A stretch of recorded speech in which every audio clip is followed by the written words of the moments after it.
Hi everyone, my name is Hope Sutherland, and today I'm going to be talking about long-term effects of alcohol on the body and brain, specifically in geriatric and older populations.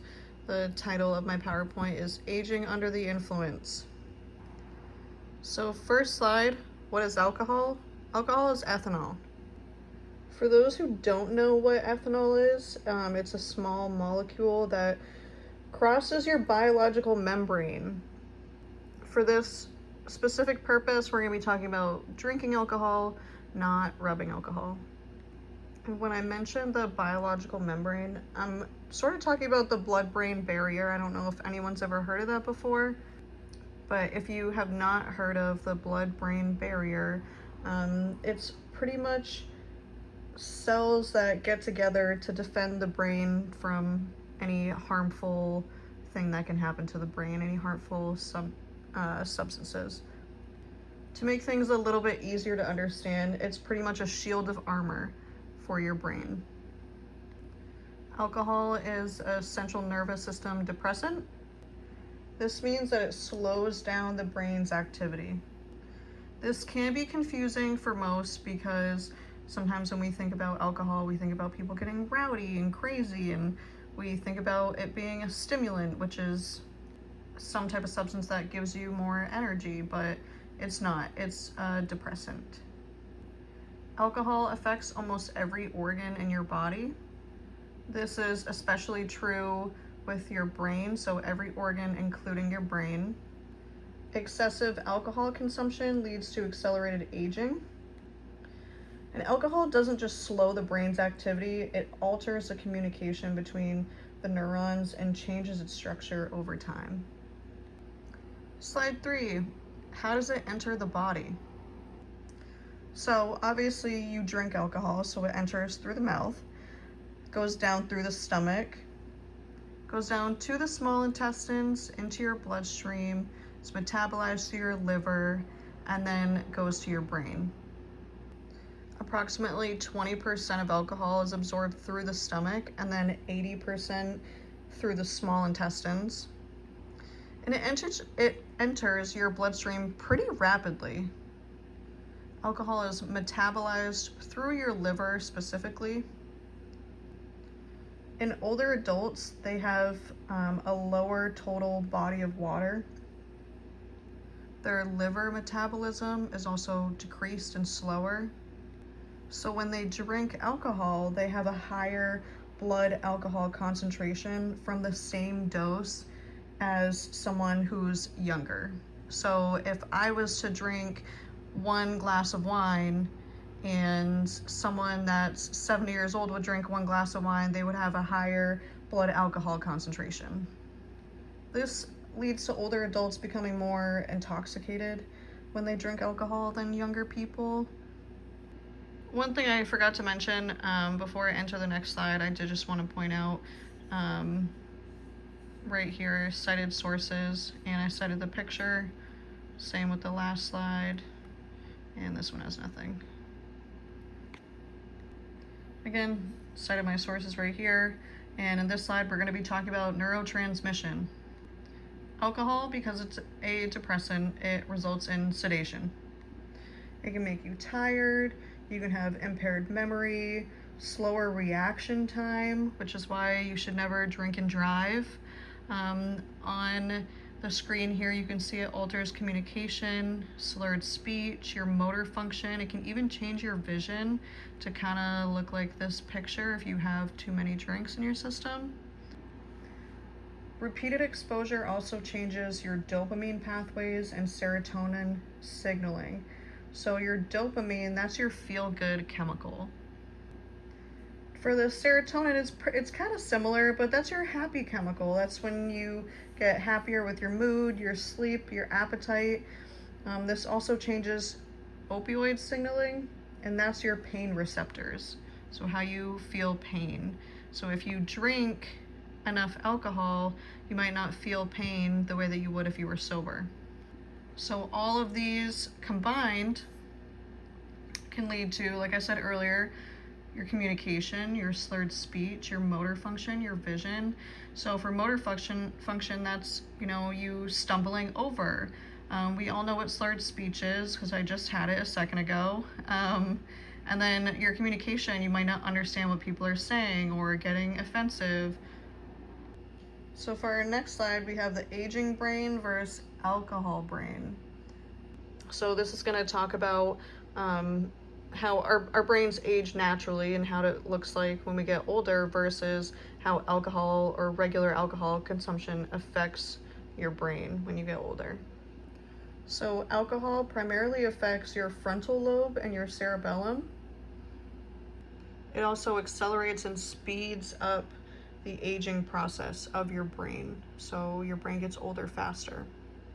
Your frontal lobe deals with cognitive function, so behavior, your emotions, your control center. It also deals with how you reason for things and decision making and planning as well. Your cerebellum deals with voluntary movements and your balance. So this could be you wanting a glass of water and you picking up that glass of water to drink it, or this could affect you walking. Alcohol also shrinks gray and white matter. So the gray matter in your brain is responsible for processing information, while the white matter in your brain transmits messages. So an easy way to kind of think about that is your gray matter is your cell phone, and the white matter is the cell towers or a repeater. And as you can see on my slide, a normal brain tissue reduction as you get older, so your brain kind of shrinks, but alcohol shrinks it faster, and it shrinks the gray and white matter, and you also deal with premature brain aging from alcohol. So for this next slide, we have accelerated brain shrinkage, because we just talked about how alcohol kind of and aging shrinks your brain. So there's three major portions: your frontal lobe, which we talked about, your cerebellum, which we talked about, and then the hippocampus. We have evidence that alcohol accelerates brain shrinkage due to MRIs. Chronic exposure to alcohol reduces the brain volume. This also leads to enlarged ventricles in your brain and frontal lobe atrophy. Atrophy is another word for decline. It also leads to your cerebellum shrinking as well, and volume loss in your hippocampus. So you have your normal aging brain shrinkage on top of the alcohol shrinkage combined together, and it accelerates and makes your brain extra tiny. If I didn't mention this before, I don't think I did, but the hippocampus deals with memory and navigation. So now we talked about what all three of those parts do. So for slide 7, we have white matter degradation. Just like we mentioned in the previous slide, with shrinkage, it degrades faster with alcohol, and then you also have impaired memory and cognitive function. Kind of like what we talked about earlier with white matter, how it transmits signals. This can lead to slower thinking, balance issues, impaired memory, reduced executive function, which means it kind of disrupts the brain's ability to plan, focus, remember instructions, manage your emotions. So on top of being frustrated with lack of remembering and not really being able to follow instructions, you can get more angry because it also affects your emotions and how you handle that. So for this next slide, we're going to be talking about alcohol-related dementia and also wet brain. I have a really hard time pronouncing this. Wernicke-Korsakoff syndrome. I hope I'm pronouncing it right, and please don't laugh at me if I'm not. So wet brain, we'll start off with that. That's pretty much a brain injury. So it's a deficiency in the vitamin thiamine, or also called vitamin B1. Chronic use of alcohol reduces thiamine intake, absorption, storage, utilization. This can lead to memory impairment, confusion, difficulty forming new sentences. But one of the biggest questions is, because it's just a lack of vitamin B1, can it be reversed? So, kind of. Early treatment can reverse symptoms, but the disease is permanent. And so the damage that has happened from the wet brain disease, from the deficiency, those are all permanent. Now we're going to talk about alcohol-related dementia. So this happens with long-term exposure to alcohol drinking. So alcoholics, chronic alcoholics. So ultimately it's an injury to your brain, but you also have nutritional deficiency. Just like with wet brain, you have deficiencies in vitamins, you're more prone to liver disease, and you deal with alcohol withdrawals. Alcohol-related dementia slows your thinking, your attention. It deals with, you have a hard time with your memory, so memory problems. You can have some recovery with abstinence, with total, like if you just completely cut out alcohol cold turkey, you can recover a little bit, but similar with wet brain, you're not gonna completely heal yourself. Some of the damage is permanent. So for this next slide, we're going to be talking about long-term impacts of alcohol on your body. Alcohol impacts your brain, body, and your immune system. So for your body, it certainly affects your liver, because that's how it's metabolized. So you can get liver disease, fatty liver disease, or cirrhosis of the liver. It can cause hypertension, it affects the heart, so it can deal with cardiomyopathy, which is an enlargement of some of the ventricles in your heart. It can cause arrhythmias like AFib, which is an irregular heart rhythm. And the reason why this is problematic is because if you have AFib, if you have an irregular heart rhythm, this can increase your chances of having a heart attack or a stroke.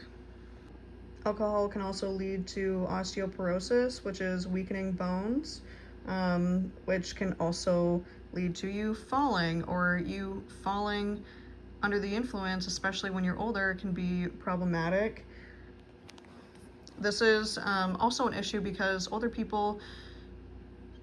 lot of older people tend to be on blood thinners. And so if they fall, not only do they have weakened bones and they can break a bone easier, but if they're on blood thinners and they fall and they hit their head, they're more susceptible to a brain bleed. Alcohol also leads to malnutrition. When you're drinking, you forget to eat or take care of your body properly. This all affects your immune system, so you can get sick easily, especially during the colder seasons. So now for this slide, we're going to be talking about age-related sensitivity.